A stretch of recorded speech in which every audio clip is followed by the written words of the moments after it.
Hey everyone, my name is Jer and welcome to my YouTube channel. Today's video is a little bit different. We are doing an Ask Me Anything. So let's go with it. Hit the intro.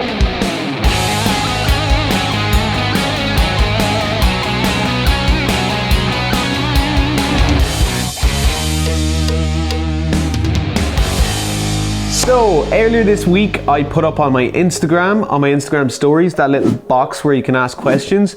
I asked people to ask me questions about anything, life, work, photography, videography, anything. So let's jump straight into it. First one is, what can you not wait to do once the lockdown is over? Yeah, that's kind of an easy one. I cannot wait to see my family. I haven't seen my family in about a month or more at this stage. And let's be real, it's probably going to be 2 or 3 months before I even see my family. So all you people who are at home with your families, count yourself lucky because I can't see mine for a while. Secondly, what else would I like to do once lockdown is over? Get a haircut. I can't wait to go back to jiu-jitsu. And I can't wait to have a pint of Guinness in my local. Just one pint. Can you imagine how amazing it's going to be? So yeah, it's kind of 4 things that I can't really wait to do until this is over. Who is your favorite YouTuber? Oof. I spend more time watching YouTube than people do watching Netflix. So, but my favorite YouTuber has to be every videographer's probably favorite YouTuber is Peter McKinnon. He's got that really good mix of between such a cool guy and brilliant photography and videography and just brilliant ideas. So he's a big inspiration for me, my favorite YouTuber. But then I do follow the likes of Matty, who Peter shared an office with, Cody Warner, Becky and Chris, Daniel Schiffer, Casey Neistat, and a few others. The names escape me, but that would be the main channels I watch. How do you light your YouTube videos? They look great. First of all, thank you. Second of all, I'm not actually happy with them, believe it or not. So most of my gear is in storage at the minute and I cannot get to it because of the virus. So what I do have, I made up my own little setup. I do have a Godox light here, a continuous video light by Godox, and it's a strip box with a grid on it. So I have that up here about 45 degrees, just lighting up my face. I've got a small LED panel here with a kind of a warm filter on it that's kind of give me the rim lighting here on my face. And then I've got 2 LED panels back here lighting the wall beside me just to give it a bit of depth. So that's all I have at the minute. Usually I would use a lot more soft boxes, different modifiers and stuff, but I don't have them with me at the minute, so I have to make do with what I have. How long have you been a photographer? I have been taking photos since 2011, so that's about 9 years. I started earning money from it about 6 years ago, but it didn't become my primary source of income until about 3 years ago. So you can say I'm a professional photographer about 3 years because it's my one and only source of income. Do you still play the drums? No, I don't. I have not played the drums in about 6 or 7 years, ever since my band finished. So those of you who don't know, I did play in a band. We released a couple of singles. We done a couple of tour dates around the place. It was fun. We were young. So get on and play. One of my things is that I do want to get back playing the drums again this year. So I don't have my kit at the minute. It kind of got lost with things moving around over the years. Don't ask me how a drum kit gets lost, but it does. But I am going to go purchase a new one sometime this year. I will be back playing, is the answer to your question. What is your biggest achievement so far? Damn, okay, that's a tricky one because I am massively self-critical, so I'm never happy with anything that I do because I know I'm always capable of doing more. And yeah, but I suppose something I'm proud of is that I started a company with my best friend and we did bring that company all around the world and we got to go to 368 Broadway. And for those of you who don't know, that is where Casey Neistat's office is. And we filmed there with Casey Neistat and Dan Mace, which was a real highlight for me because I'm big fans of their work and we managed to travel halfway across the world and do some content with them. So that was fun. That's definitely a highlight. There's probably more, but I can't think off the top of my head. So getting to travel for work, I suppose, yeah, because I've traveled all around the world for work, and it's something I plan doing more of. But yeah, they're kind of the highlights for me. What podcast are you currently listening to? So I listen to a variety of podcasts from like, most of what I listen to is kind of business or kind of content creator orientated. So I listen to a lot of Jordan Belfort, The Wolf of Wall Street. I think the podcast is called The Wolf's Den. Grant Cardone, you know, I listen to Joe Rogan. I love Chris Howe and Lizzie Pierce's podcast because they are creators just like me, and I relate to a lot of stuff that they talk about in business aspects, and I kind of take it on board. I listen to a lot of the Over and Out show with Ryan and Dylan at the minute. Ever since lockdown has started, they've been releasing new podcasts every day, so I listen consistently every day while making my breakfast. Then there's loads of MMA kind of podcasts because I'm a big MMA fan. So obviously Ariel Helwani, the Yannick and Florian podcast, Michael Bisping. There's tons. Like, I consume so much podcasts, it's actually not healthy. How many tattoos do you have? I have only the one tattoo. It's here in the inside of my bicep, and it is lyrics by a band called A Day to Remember. But I do have another tattoo planned.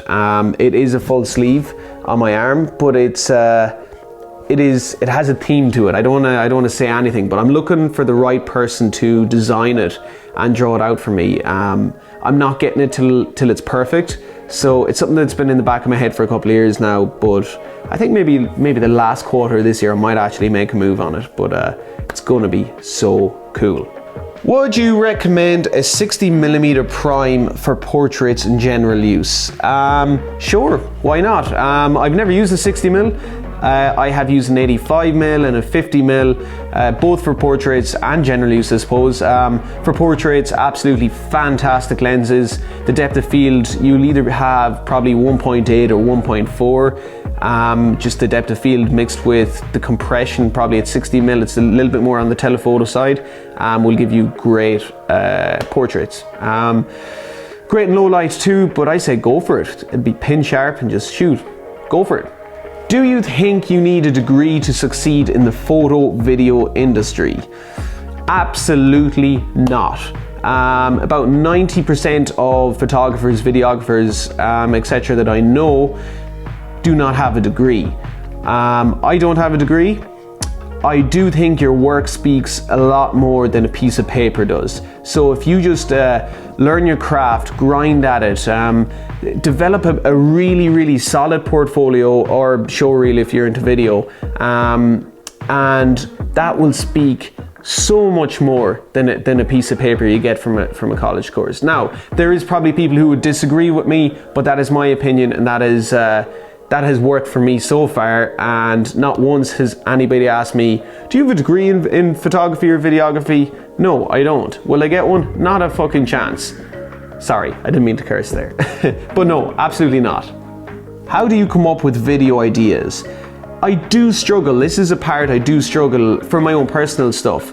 I do go through phases where I get this like wave of motivation, and when I do get that, I like to try and get all the ideas down on a piece of paper on my phone as quickly as possible. So most of my thinking time is when I'm on the road driving, and I always get so many ideas then, but obviously you can't write them down while you're driving, and you need to get those ideas down before they disappear. So I'm always recording voice notes to myself. So while I'm driving, I'll stick on my voice recorder and I'll just talk, let all the ideas flow out. Then when I get back that evening, I'll transcribe them down and then try and develop them out.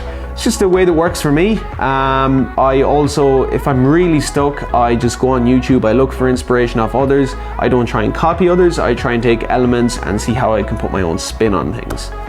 What gear and editing software do you require for vlogging? Gear-wise, camera, any camera, use a phone, use a DSLR, a mirrorless, whatever. As long as you can have something that captures the story, it doesn't matter what it is. Like, phones are phenomenal now. There's 4K like phones that are so sharp. As long as you can use some sort of device to capture the story you're trying to tell, that is good enough. In terms of in editing software, so the go-tos, the standards are, for most people, are Premiere Pro or Final Cut Pro. I use a mix between both, and I'm probably more of a Final Cut Pro user than Premiere Pro. There is more free softwares, like I know Mac has iMovie. I'm not sure what Windows use at the minute, but I will find out free stuff you can use on Windows, and I'll link them below in the description. What is your favorite lens? My favorite lens is probably my 35mm f1.4. It's an absolutely incredible lens, so sharp, unbelievable in low light situations. I love it. I love using it for environmental portraits. It's so sharp. You got that nice depth of field, but it's kind of a bit wider than your standard lens, and you get to have a bit more of the scene in, and you're able to tell more of a story in your portrait. So that would be my favorite. What gimbals, lenses do you use? So lenses, I did make a video about my 3 essential lenses. So they would be my 35mm 1.4, my 16-35, and my 70-200mm. Now, I have found myself using a 50mm an awful lot recently, so between those 4 lenses. What else did you say? What gimbals? So the gimbal that I use is a DJI Ronin M. It is, I'm thinking of switching to the Ronin SC just for portability. The Ronin can be a bit clunky and a bit slow to set up, where the SC or the S or the SC will be a bit easier and a bit more run and gun. So that kind of suits my style and my workflow a bit more. So yes, is that it? Okay, that's all I've wrote down. Yeah, I think the video went on long enough, so we'll call it a day there. Thanks for everyone sending their questions in, and I cannot wait to get going and make my next video, because I am starting to go a little bit crazy here in lockdown. Hope everyone's keeping safe. Please do hit the subscribe button, hit the like button, comment, hit the bell, all that usual stuff. It does make a difference. And thanks for watching. We'll see you in the next one. Peace.